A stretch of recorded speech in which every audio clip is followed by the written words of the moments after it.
Prim, it's not too serious, fortunately. It's what we call a grade 1 strain, which means he has some minor bleeding into the hamstrings. It's the most modest kind of tear you can have, but still a hamstring injury obviously is a worrisome problem because it affects the ability of the muscle to fire. It's a hard injury to get over in a short term, and it obviously interferes the ability to push off, and it's limiting, and it interfered with his fourth quarter certainly, and it's worrisome in the next few days anyhow.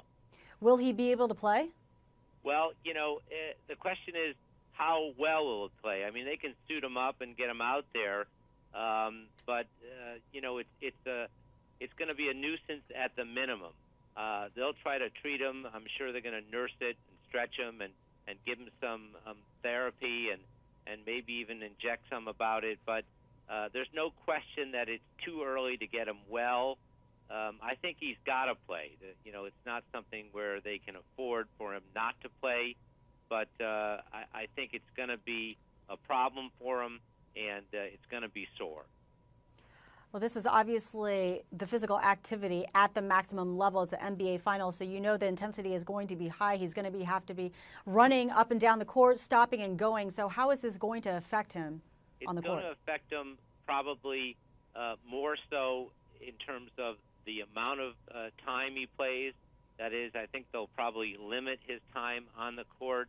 It's going to be mostly a problem for his explosiveness, meaning, the amount of energy he's be able to deliver, the quickness, the jumping, the stop-start stuff. The hamstrings are not as strong as the quadriceps, which are the big muscles in the front of the thigh.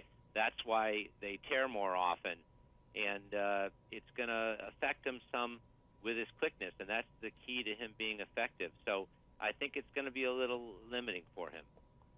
Well, one thing is for certain, you know that Tony Parker definitely wants to play if he can. So we'll see what happens. Dr. Michael Kaplan, thanks for your insight today. Yeah, my pleasure.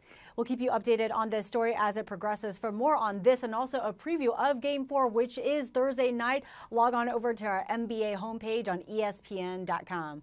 I'm Prim Saripapat with your latest ESPN headline.